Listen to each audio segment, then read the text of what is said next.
ಒಂದೇ ಒಂದು step sir. Okay sir. ನಿಮ್ಮ ಟರ್ಮ್ಸ್ ಆಫ್ ರೆಫರೆನ್ಸ್ನಲ್ಲಿ ಇಲ್ಲದೆ ಇರುವಂಥದ್ದು SIT ವ್ಯಾಪ್ತಿಗೆ ಬರುತ್ತಾ? ನಿನ್ನೆ ಉದಯ್ ಜೈನ್ ಅವರನ್ನು ಕರೆಸಿ ವಿಚಾರಣೆ ಮಾಡಿದ್ದಾರೆ ಸರ್. ಯಾವ ಆಧಾರದಲ್ಲಿ ಅಂತ ಅವ್ರಿಗೇನು ಮಾಹಿತಿ ಸಿಕ್ಕಿದೆಯೋ ನನಗೆ ಗೊತ್ತಿಲ್ಲ. ಯಾಕೆಂದರೆ ಒಂದೊಂದು ತನಿಖೆಯಲ್ಲೂ ಕೂಡ ಬೇಕಾದಷ್ಟು ವಿಚಾರಗಳನ್ನು ಅವರು ಕಲೆ ಹಾಕಬೇಕಾಗುತ್ತೆ. ಎಲ್ಲಿಯಾದರೂ ಕೂಡ ಅವರಿಗೆ ಮಾಹಿತಿ ಕೊಡೋರು ಏನು ಕೊಟ್ಟಿದ್ದಾರೋ ಆ ಕಾರಣಕ್ಕಾಗಿ ಕರೆದಿರ್ಬೋದು. ಅದನ್ನು ಅವ್ರ ಹತ್ರ ಚರ್ಚೆ ಮಾಡಿ ಅವರನ್ನು ಕೇಳಿಕೊಂಡೇ ನಾವು ಹೇಳಬೇಕಾಗ್ತದೆ. ಅದು ನಾವು ಈಗಲೇ ಬಹಿರಂಗಪಡಿಸೋದಕ್ಕೆ ಆಗೋದಿಲ್ಲ. ಟರ್ಮ್ಸ್ ಆಫ್ ರೆಫರೆನ್ಸ್ ಇಲ್ಲದೆ ಇರೋದು ಹೇಗೆ? ಈ ಟರ್ಮ್ಸ್ ಆಫ್ ರೆಫರೆನ್ಸಲ್ಲಿ ಒಂದು ವೇಳೆ ಇಲ್ಲದೇ ಇದ್ದರೂ ಕೂಡ ಲಿಂಕ್ ಇರ್ತಾವಲ್ಲ, ಲಿಂಕ್ಗಳು ಯಾವುದೋ ಬಂದಾಗ ಅದನ್ನು ವಿಚಾರ ಮಾಡದೆ ಹೋದರೆ ಆ ತನಿಖೆಗೆ ಪೂರ್ಣ ಆಗಲ್ವಲ್ಲ. ಮರು ತನಿಖೆಗೆ ಸುಪ್ರೀಂ ಕೋರ್ಟ್ ಅನುಮತಿ ಬೇಕು. ಅಲ್ಲಲ್ಲ, ಅದನ್ನು ಹೋಗಿ ಅವರು ತನಿಖೆ ಮಾಡ್ತಾ ಇಲ್ಲ.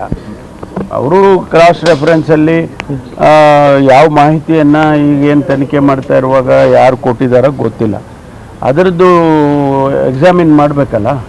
ಇಲ್ಲ ಬಿಡದೇ ಇದ್ದರೆ ಅದು ಬಿಟ್ಬಿಟ್ರು ಅಂತ ಹೇಳ್ತಾರೆ. ಸೌಜನ್ಯ ಪ್ರಕರಣದ ಮರು ತನಿಖೆ ಅಲ್ವಾ ಇದು? ಮರು ತನಿಖೆ ಅಂತ ನಾ ಹೇಳೋಕ್ಕೆ ಹೋಗೋದಿಲ್ಲ. ಅದ್ರ ಏನು ಯಾವ ಉದ್ದೇಶದಿಂದ ಯಾವ ಲಿಂಕಿಂದ ಅವರು ತನಿಖೆ ಮಾಡ್ತಾ ಇದ್ದಾರೆ ಅದು ಆಮೇಲೆ ಗೊತ್ತಾಗತ್ತೆ ನಮಗೆ. ಈಗಲೇ ನಾವು ಅದನ್ನು ಹೇಳಕ್ಕೆ ಬರೋದಿಲ್ಲ. 2 ವರ್ಷದ ಹಿಂದೆ ಒಂದು ಇಂಟೆಲಿಜೆನ್ಸ್ ರಿಪೋರ್ಟ್ ಕೂಡ ಸರ್ಕಾರಿ ತನಿಖೆಯಾಗಿತ್ತು. ಧರ್ಮಸ್ಥಳಕ್ಕೆ ಉದ್ದೇಶಪೂರ್ವಕವಾಗಿ ಷಡ್ಯಂತ್ರ ಮಾಡೋದ್ರ ಬಗ್ಗೆ ಡೀಟೇಲಾಗಿ ಬರೆದಿದ್ರು. ಅಂದರೆ ಸಂತೋಷ್ ರಾವ್ ನಿರಪರಾಧಿ ಅಂತ ಆದಮೇಲೆ ಈ ಒಡನಾಡಿ ಸಂಸ್ಥೆಯವರು, ತಿಮ್ರೋಡಿ, ಮಟ್ಟಣ್ಣವರೆಲ್ಲ ಸೇರಿ ಒಂದು ಸಭೆ ಮಾಡಿ ಈ ಥರದೊಂದು ತೀರ್ಮಾನ ತಗೊಂಡ್ರು ಅಂತೇಳಿ ಒಂದು ರಿಪೋರ್ಟ್ ಕೂಡ ಸಬ್ಮಿಟ್ ಆಗಿದೆ. ಅದ್ರ ಮೇಲೆ ಆ ಸರ್ಕಾರ ಆಗ ಸೀರಿಯಸ್ ಆಗಿ ತಗೊಳ್ಳಿಲ್ವಾ? ಅದನ್ನು ಈ ಷಡ್ಯಂತ್ರ ಮೊದಲೇ ಪ್ಲಾನ್ ಆಗಿತ್ತು ಅನ್ನೋದನ್ನ ಅರಿತುಕೊಳ್ಳೋದ್ರಲ್ಲಿ ವಿಫಲ ಆಯ್ತಾ ಅಂತ ಒಂದು ವರ್ಷದಿಂದ ಷಡ್ಯಂತ್ರದ ಬಗ್ಗೆ ಇಂಟೆಲಿಜೆನ್ಸ್ ರಿಪೋರ್ಟ್ ಕೊಟ್ಟಿತ್ತು. ಇಂಟೆಲಿಜೆನ್ಸ್ ನನಗೆ ಬರಲ್ಲ. ಮಾಹಿತಿ ನೀವು ತಗೊಂಡಿದ್ದೀರಾ? ಇಂಟೆಲಿಜೆನ್ಸ್ ನಮ್ಗೆ ಬರಲ್ಲ. ನಮಗೆ ರೆಗ್ಯುಲರ್ ಪೊಲೀಸಿಂಗು, ರೆಗ್ಯುಲರ್ ಅದು ಮಾತ್ರ ಬರುತ್ತೆ. ಲಾ ಆ್ಯಂಡ್ ಆರ್ಡರು, ಕ್ರೈಮು, ಇದೆಲ್ಲ ಇಂಟೆಲಿಜೆನ್ಸ್ ಮಾನ್ಯ ಮುಖ್ಯಮಂತ್ರಿಗಳ ಜೊತೆಯಲ್ಲಿ ಒಂದೇ ಒಂದು ಸ್ಟೆಪ್ ಸರ್. Okay sir. ನಿಮ್ಮ ಟರ್ಮ್ಸ್ ಆಫ್ ರೆಫರೆನ್ಸ್ನಲ್ಲಿ ಇಲ್ಲದೆ ಇರುವಂಥದ್ದು SIT ವ್ಯಾಪ್ತಿಗೆ ಬರುತ್ತಾ? ನಿನ್ನೆ ಉದಯ್ ಜೈನ್ ಅವರನ್ನು ಕರೆಸಿ ವಿಚಾರಣೆ ಮಾಡಿದ್ದಾರೆ ಸರ್. ಯಾವ ಆಧಾರದಲ್ಲಿ ಅಂತ ಅವ್ರಿಗೇನು ಮಾಹಿತಿ ಸಿಕ್ಕಿದೆಯೋ ನನಗೆ ಗೊತ್ತಿಲ್ಲ. ಯಾಕೆಂದರೆ ಒಂದೊಂದು ತನಿಖೆಯಲ್ಲೂ ಕೂಡ ಬೇಕಾದಷ್ಟು ವಿಚಾರಗಳನ್ನು ಅವರು ಕಲೆ ಹಾಕಬೇಕಾಗುತ್ತೆ. ಎಲ್ಲಿಯಾದರೂ ಕೂಡ ಅವರಿಗೆ ಮಾಹಿತಿ ಕೊಡೋರು ಏನು ಕೊಟ್ಟಿದ್ದಾರೋ ಆ ಕಾರಣಕ್ಕಾಗಿ ಕರೆದಿರ್ಬೋದು. ಅದನ್ನು ಅವ್ರ ಹತ್ರ ಚರ್ಚೆ ಮಾಡಿ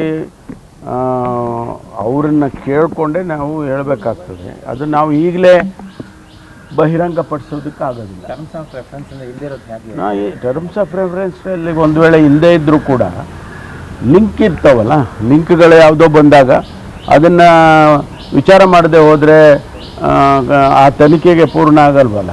ಮರು ತನಿಖೆಗೆ ಸುಪ್ರೀಂ ಕೋರ್ಟ್ ಅನುಮತಿ ಬೇಕು. ಅಲ್ಲಲ್ಲ, ಅದನ್ನು ಹೋಗಿ ಅವರು ತನಿಖೆ ಮಾಡ್ತಾ ಇಲ್ಲ. ಅವರು ಕ್ರಾಸ್ ರೆಫರೆನ್ಸಲ್ಲಿ ಯಾವ ಮಾಹಿತಿಯನ್ನು ಈಗೇನು ತನಿಖೆ ಮಾಡ್ತಾ ಇರುವಾಗ ಯಾರು ಕೊಟ್ಟಿದ್ದಾರೋ ಗೊತ್ತಿಲ್ಲ. ಅದರದ್ದು ಎಕ್ಸಾಮಿನ್ ಮಾಡಬೇಕಲ್ಲ. ಇಲ್ಲ ಬಿಡದೇ ಇದ್ದರೆ ಅದು ಬಿಟ್ಬಿಟ್ರು ಅಂತ ಹೇಳ್ತಾರೆ. ಸೌಜನ್ಯ ಪ್ರಕರಣದ ಮರು ತನಿಖೆ ಅಲ್ವಾ ಇದು? ಮರು ತನಿಖೆ ಅಂತ ನಾ ಹೇಳೋಕ್ಕೆ ಹೋಗೋದಿಲ್ಲ. ಅದ್ರ ಏನು ಯಾವ ಉದ್ದೇಶದಿಂದ ಯಾವ ಲಿಂಕಿಂದ ಅವರು ತನಿಖೆ ಮಾಡ್ತಾ ಇದ್ದಾರೆ ಅದು ಆಮೇಲೆ ಗೊತ್ತಾಗತ್ತೆ ನಮಗೆ. ಈಗಲೇ ನಾವು ಅದನ್ನು ಹೇಳಕ್ಕೆ ಬರೋದಿಲ್ಲ. 2 ವರ್ಷದ ಹಿಂದೆ ಒಂದು ಇಂಟೆಲಿಜೆನ್ಸ್ ರಿಪೋರ್ಟ್ ಕೂಡ ಸರ್ಕಾರಿ ತನಿಖೆಯಾಗಿತ್ತು. ಧರ್ಮಸ್ಥಳಕ್ಕೆ ಉದ್ದೇಶಪೂರ್ವಕವಾಗಿ ಷಡ್ಯಂತ್ರ ಮಾಡೋದ್ರ ಬಗ್ಗೆ ಡೀಟೇಲಾಗಿ ಬರೆದಿದ್ರು. ಅಂದರೆ ಸಂತೋಷ್ ರಾವ್ ನಿರಪರಾಧಿ ಅಂತ ಆದಮೇಲೆ ಈ ಒಡನಾಡಿ ಸಂಸ್ಥೆಯವರು, ತಿಮ್ರೋಡಿ, ಮಟ್ಟಣ್ಣವರೆಲ್ಲ ಸೇರಿ ಒಂದು ಸಭೆ ಮಾಡಿ ಈ ಥರದೊಂದು ತೀರ್ಮಾನ ತಗೊಂಡ್ರು ಅಂತೇಳಿ ಒಂದು ರಿಪೋರ್ಟ್ ಕೂಡ ಸಬ್ಮಿಟ್ ಆಗಿದೆ. ಅದ್ರ ಮೇಲೆ ಆ ಸರ್ಕಾರ ಆಗ ಸೀರಿಯಸ್ ಆಗಿ ತಗೊಳ್ಳಿಲ್ವಾ? ಅದನ್ನು ಈ ಷಡ್ಯಂತ್ರ ಮೊದಲೇ ಪ್ಲಾನ್ ಆಗಿತ್ತು ಅನ್ನೋದನ್ನ ಅರಿತುಕೊಳ್ಳೋದ್ರಲ್ಲಿ ವಿಫಲ ಆಯ್ತಾ ಅಂತ ಒಂದು ವರ್ಷದಿಂದ ಷಡ್ಯಂತ್ರದ ಬಗ್ಗೆ ಇಂಟೆಲಿಜೆನ್ಸ್ ರಿಪೋರ್ಟ್ ಕೊಟ್ಟಿತ್ತು. ಇಂಟೆಲಿಜೆನ್ಸ್ ನನಗೆ ಬರಲ್ಲ. ಮಾಹಿತಿ ನೀವು ತಗೊಂಡಿದ್ದೀರಾ? ಇಂಟೆಲಿಜೆನ್ಸ್ ನಮ್ಗೆ ಬರಲ್ಲ. ನಮಗೆ ರೆಗ್ಯುಲರ್ ಪೊಲೀಸಿಂಗು, ರೆಗ್ಯುಲರ್ ಅದು ಮಾತ್ರ ಬರುತ್ತೆ. ಲಾ ಆ್ಯಂಡ್ ಆರ್ಡರು, ಕ್ರೈಮು, ಇದೆಲ್ಲ ಇಂಟೆಲಿಜೆನ್ಸ್ ಮಾನ್ಯ ಮುಖ್ಯಮಂತ್ರಿಗಳ ಜೊತೆಯಲ್ಲಿ